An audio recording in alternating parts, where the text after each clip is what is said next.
নমস্কার বন্ধুরা, টুম্পা কিচেনে ছোট চ্যানেলে স্বাগত। অন্যান্য দিনের মতো আজকের একটা রান্না নিয়ে চলে এসেছি। এখানে আমি কিছুটা পরিমাণে কাঁচকলা নিয়েছি, 4-5টা, আর একটা আলু নিয়েছি, বড় থেকে মিডিয়াম সাইজের একটা আলু নিয়েছি।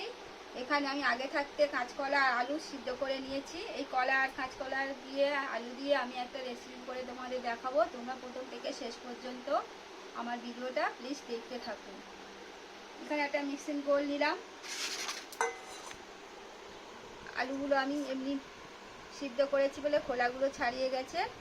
এবার এখানে আমি কাঁচকলাগুলো সিদ্ধ করেছি। এইভাবে আমি এই কাঁচকলার খোলাগুলো ছাড়িয়ে ভেতরের এই শাঁসটা আমি বের করে নেব। এইভাবে সব কলাগুলো বের করে নেব। খোলাগুলো, এই আলুগুলো আর কলাগুলো আমি খোলাগুলো ছাড়িয়ে নিয়েছি।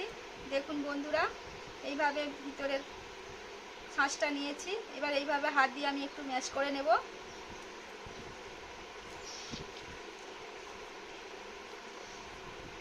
হাত দিয়ে এইভাবে ম্যাশ করে নিয়েছি। এবার আমি এর মধ্যে কিছু উপকরণ দেব। 1 চামচের মতো নুন দিলাম, হাফ চামচের মতো হলুদ গুঁড়ো দিলাম, হাফ চামচের কম লঙ্কার গুঁড়ো দিলাম, কিছুটা পরিমাণে ধনের গুঁড়ো দিলাম, কিছুটা পরিমাণে জিরের গুঁড়ো দিলাম, একটু গরম মশলা দিলাম।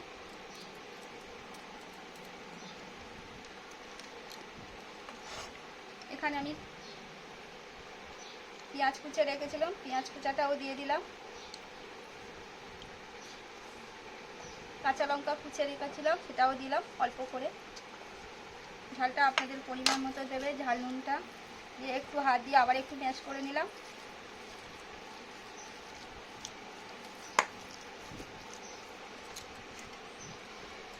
একটু অল্প করে আদা রসুন বাটা দিলাম। এটা আমি উপরে কুচে রেখেছিলাম, সেটাকে দিলাম।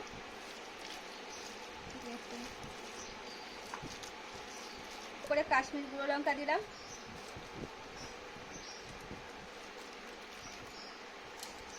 এবারে অল্প অল্প করে বেসন দেবো, তবে বেসন কিন্তু বেশি দেওয়া যাবে না।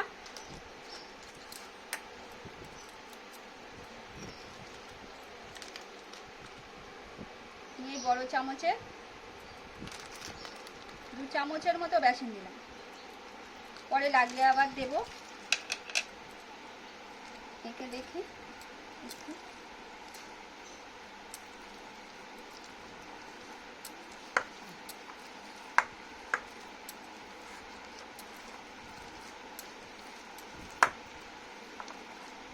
আর 1 চামচের মতো দিলাম, একটু কম হয়েছে, আর দেবো না। মোট 3 চামচ বেসন দিলাম। কলাটা আলুটা ম্যাশ করে নিয়েছি। এবার আমি 1 চামচের মতো লাস্টে চিনি দিলাম। চিনিটা অপশনাল, যদি মনে করো চিনি দেবো তাহলে দিতে পারে, না দিলেও কিছু হবে না। এবার চিনি দিলে একটু মিষ্টি মিষ্টি খেতে লাগে। চলুন এবার এটাকে আমি ভেজে দেখাবো, তারপর রান্না করবে দেখাবো। কড়াটা গরম হয়ে গেছে, গ্যাসটা জ্বালিয়ে কড়াটা বসিয়ে দিয়েছি। এবার তেল দিলাম, কিছুটা পরিমাণে সাদা তেল দিলাম।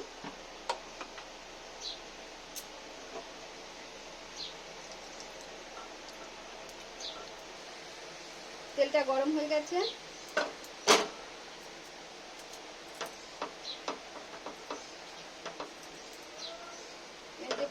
কলা দিয়ে আলু দিয়ে যেটাকে আমি ম্যাশ করে মেখেছিলাম, ওটাকে আমি এবার তেলের মধ্যে ছেড়ে দেবো, দিয়ে ভেজে নেব। শেপটা আপনাদের মনের মতো করে দেবেন, ছোট দিতে পারেন, বড়ও দিতে পারেন। আমি ছোট করে করে দিচ্ছি, আপনারা চাইলেও ছোট দিতে পারেন। তবে গ্যাসটা একদম লো ওপেনে রাখতে হবে, জোরে দিলে হবে না, তাহলে পুড়ে যাবে।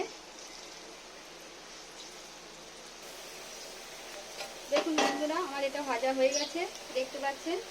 আমি এগুলো সব এইভাবে ভেজে নেব আর তুলে নিচ্ছি।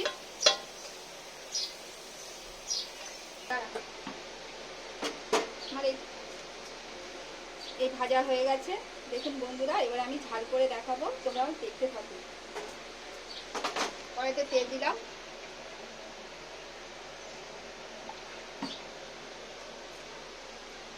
এখানে আমি কিছু পরিমাণে হলুদ আছে, লঙ্কার গুঁড়ো আছে, গোটা জিরে আছে, ধনে আছে, গুঁড়ো জিরে আছে, নুন আছে, কাশ্মীর গুঁড়ো লঙ্কা আর গরম মশলা। আমি প্রথমে গোটা জিরে দিলাম অল্প করে, জিরে দিলাম, একটা শুকনো লঙ্কা আমি ছিঁড়ে দিয়ে দিলাম।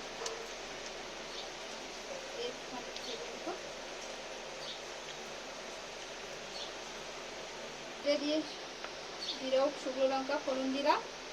এবার এখানে আমি পেঁয়াজ কুচে রেখেছিলাম, একটা দিয়ে দিলাম, পেঁয়াজটাই দিয়ে দিলাম। আমরা পেঁয়াজ ছাড়াও করতে পারেন, আমি পেঁয়াজ দিয়েছি। ভালো করে লাল লাল করে ভেজে নেব।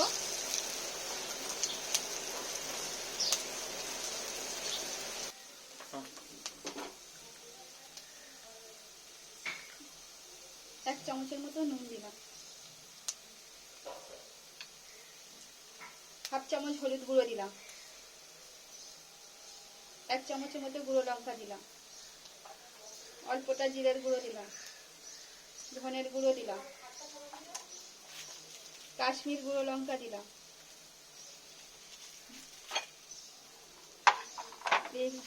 ভালো করে আমি একটু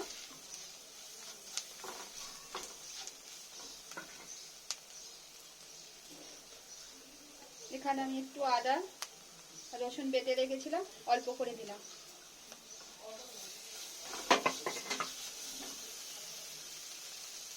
একটা ছোট সাইজের টমেটো দিলাম। ভালো করে আমি একটু কষে নেব।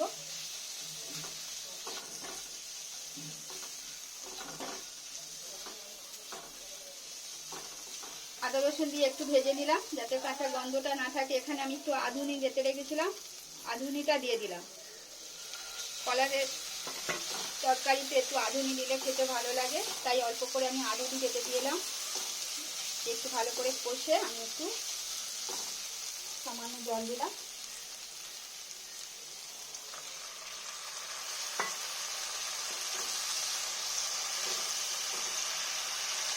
আমি 5 মিনিটের মতো একটু ঢাকা দিয়ে রাখি। মশলাটা একটু ভালোভাবে কষে যাবে, টমেটোটাও গলে যাবে। 5 মিনিট হয়ে গেছে, ঢাকনাটা খুলছি।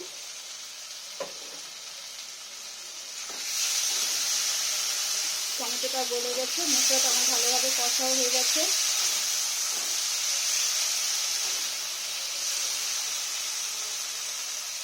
আমি এখানে 1 বাটি জল দিলাম, অল্প করে জল দেবো। একটু বেশি ঝোল করবো না, একটু গা মাখা মাখা করবো।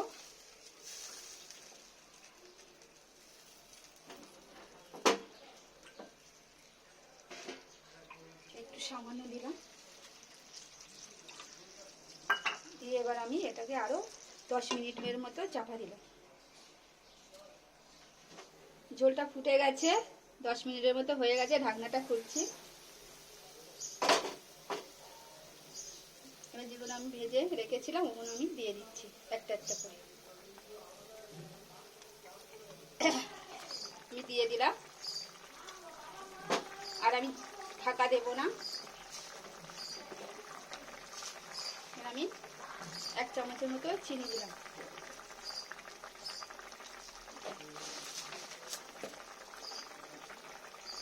কিছুক্ষণ এবার ফুটতে থাকবে, তারপর তোমাদের পরিবেশন করে দেখাচ্ছি। দেখুন বন্ধুরা, আমার ধোকার ডাল, কলা দিয়ে আলু দিয়ে ধোকার ডালনাটা কেমন হয়েছে। তোমরাও একবার এরকম বাড়িতে বানিয়ে দেখবেন। যদি ভালো লাগে তাহলে একটা লাইক ও কমেন্ট সাবস্ক্রাইব করবেন। আর পাশে বেল আইকন আছে, ওখানে ক্লিক করলে আমার নিত্য নতুন রান্নাগুলো তোমাদের সামনে পৌঁছে যাবে। আবারও নতুন রেসিপির সাথে দেখা হচ্ছে। আর একটা কথা বন্ধুরা, যারা ফেসবুকে আমাকে দেখছেন তারা আমার ইউটিউব চ্যানেলটা ফলো করবেন। ধন্যবাদ। আবারও নতুন রান্না নিয়ে আপনাদের কাছে আসছি।